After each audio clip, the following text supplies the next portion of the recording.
Today we are in Central Kenya. We came to Murang'a to welcome Waziri because we are very proud of what the Jubilee government has achieved and done. We are very proud of the superhighway that is coming from Keno to Marwa, going all the way. And we are very proud because this is going to open up all the way to Isiolo and even part of the other outside this country. We are very proud of the kind of work that the government has done, and that's why we accompanied our Waziri, so that we work as a team. Unlike what people thought when we went to see the president and we went to talk about politics, we went to see how we can be able now to tell people what has been happening. The president chose to work and to keep off politics.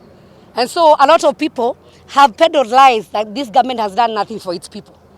Here in Murang'a, we are witnesses that around 4,000 graduates have been employed because of these projects that have come.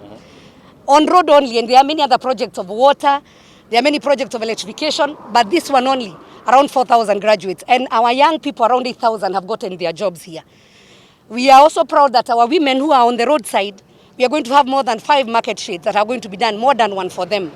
We are also going to benefit with CSR of the companies that are building, with hospitals, one in Keno, another one in Sagana, and we know this brings in a lot of development. Even land has gone up. So for us, we want to say and tell the people who thought Jubilee was dead, Jubilee was working. And we are not dead. You can see jeshi iko imara.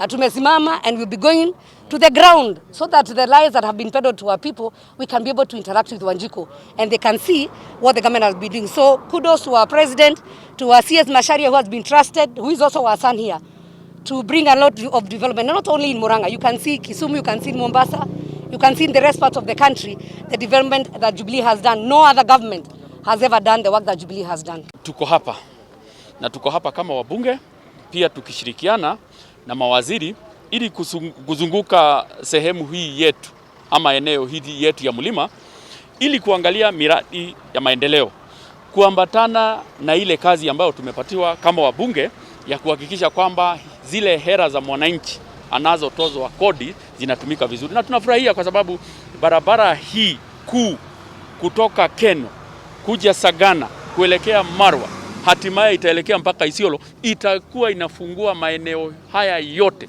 Sio ya maeneo ya Central peke yake itakuwa inafunguliwa, ni Kenya yote, kwa sababu hii ni barabara kuu ambayo inaunganisha Kenya na taifa la Somalia na pia taifa la Ethiopia. Kwa hivyo tuko hapa ili tuwaeleze wa Kenya kwamba serikali ya Jubilee inafanya kazi. Waziri ametueleza hapa kwamba muhula wetu wa kwanza tuliweza tu kuuda barabara za rami kilomita 3,000. Lakini kwa sasa waziri ametuambia tumeuda kilomita 7,000 kutoka mwaka wa 2018. Hiyo ni kumaanisha kwamba ifikapo mwaka ujao tutakuwa tumefikisha karibu kilomita 11,000. Na hayo yote yametendeka kwa sababu tuko na amani na tuko na uhuru hapa katika taifa hili letu la Kenya. Mnajua kwamba tulikuwa na mzukazuko mwanzo wa muhula huu, lakini wakati tulipopata ile handshake kukawa na amani, kukawa na utulivu, tukawa na wawekezaji wengi ambao wanakuja hapa. Kwa hivyo mimi nikiwa mbunge na pia mwenyekiti wa kamati ya bajeti, tutakuwa tunazunguka kila pembe ya nchi hii kuhakikisha kwamba hela zinatumika vizuri, lakini pia tuwaeleze wa Kenya kwamba kazi inafanyika. Tutaanza hapa nyumbani. Leo tuko hapa Murang'a, pia tutaenda huko Kieni, tutaenda Nyeri Town na pia tutaenda Teto. Kesho pia tuko na msururu ya mayale mambo tutakuwa tunayafanya. Kwa hivyo sisi hatutanyamaza tena, kwa sababu tumeona kuna wengine watapeli wanaanza kuzunguka, wanaanza kusema hao ndio wamefanya hiyo kazi. Wengine wanaanza kusema serikali iliyokuwa inafanya kazi ilikuwa ni serikali ile ya muhula ule mwingine. Uongo mtupu. Mimi kwangu tumepata zaidi ya kilomita 300 na hizo kilomita 200 kwenda juu tumepata muhula huu. Our county, we are grateful and praying that next time there is an allocation that we shall have this road get through to Kirinyaga, to Embu, to Meru, because those are Isiolo and most of all the mountain region areas that are namely Kirinyaga, Embu, Tharaka Nithi and Meru, so that we also get to enjoy the full benefits of the road. Otherwise, currently, we are grateful with the half of what we are enjoying. Well, we have projects that are ongoing. I believe that the CS will have an opportunity to come to our area. We will talk more about those roads when we are there. But I just wanted to say 2-3 things. One, I am certain that you will have achieved double what we are seeing today if the Tanga wing of members of parliament and those also in government had not played the destructive role. I believe we will have achieved double of what we are seeing and what people have said here, including enabling the young people to have something to do, the women to have places to sell their wares from. If the DP had deliberately decided to work with the president instead of delaying him for 4, 5, 6 years. And I want to say this, I urge people from this region and other regions, when it comes to elections 2022, they should support individuals who have the capacity, the will, the courage, and the honesty to continue to completion these projects, because we do not want them abandoned, we do not want them as white elephants, and we do not want people looking at one region like it is developed more than the other. But we want to commend the Jubilee government led by Uhuru Kenyatta for the work that he has done in the last 4 years, in the last 9 years. And again, as I'm saying, how much more would we have achieved if we all committed to this agenda? Even from the floor of parliament, we have done more of UDA politics than developmental politics. Not useful. We are delighted to be here this morning. A very special day indeed when we have the executive and our colleagues in parliament basically inspecting our roads in this region. As you know, this government has got a national agenda for roads. A national agenda for roads. Across the country, the 47 counties, alphabetically starting from Baringo to West Pokot, we have a big agenda to make sure we provide roads of the highest standards to Kenyans. In the last few months, indeed the last few weeks, we have been in Mombasa with the president to review the projects in the coastal region. You may have seen in the media that the coastal region, for example, has got infrastructure projects done by this administration over the past 9 years, totaling about 3 trillion shillings.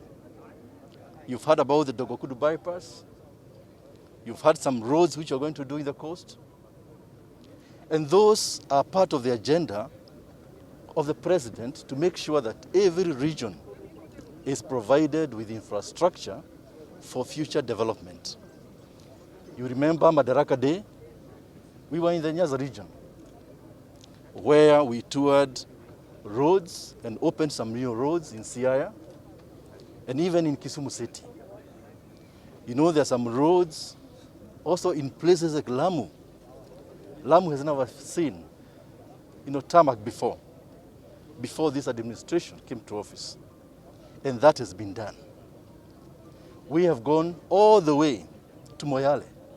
We have done this road from Isiolo to Moyale. We have done roads in Turkana. And so no region has been left behind. And so today we are in this region, or Mount Kenya region, to inspect some key arteries of our roads. For about 40 years, people have been waiting for this road from Keno, coming to Sagana, going to Marua. And now it is being done. You've seen for yourselves the progress being made. From Marua, we are going to all the way. The road will be extended all the way to Nanyuki and then connect to Isiolo. This road where you are standing now, it is not a Muranga-Nyeri road. It is a link road, not just in our country, but the entire Africa. You'll be proud to know that where you are standing now, this is part of what we call the Great North Road, which starts from Cape Town to Cairo. And so people should know that we are doing these roads for the sake of connectivity. And so we are proud here today to have our leaders in parliament We are also very proud because if you go towards the west from where we are also doing the Mau Mau roads, which, as you know, it is a tribute to the freedom fighters who lost their lives. They used to use cattle trucks. Those roads are being converted to become proper motorable roads. And then more importantly, we are connecting this side of our region across the Abadeas to go to Nyandarua, where, for example, Mheshimiwa Kioni comes from, to make sure that the entire region is connected and integrated. So today we are here. We shall head up all the way in Nyeri, Kieni, where we shall be doing a major launch of a road.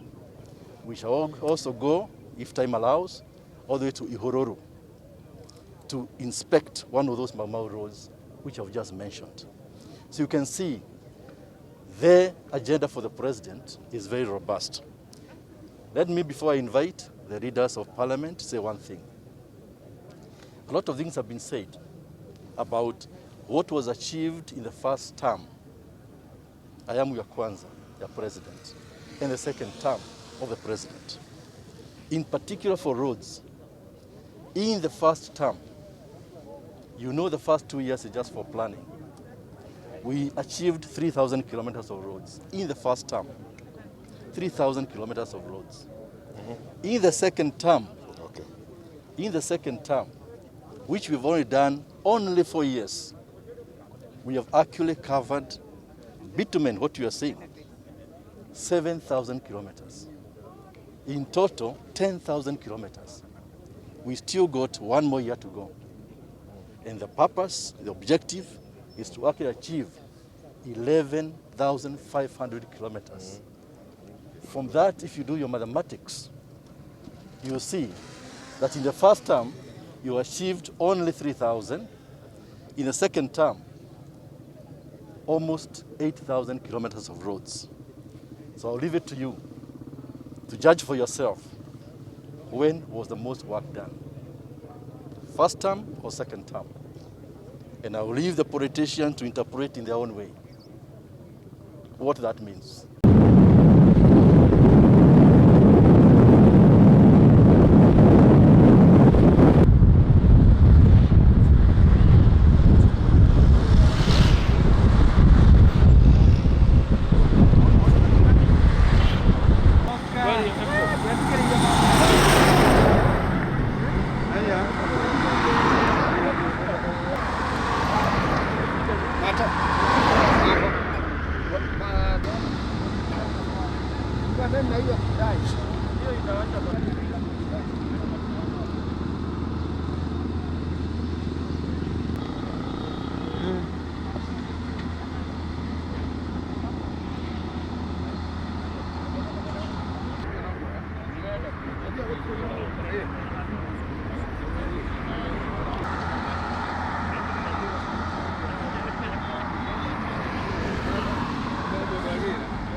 Yes.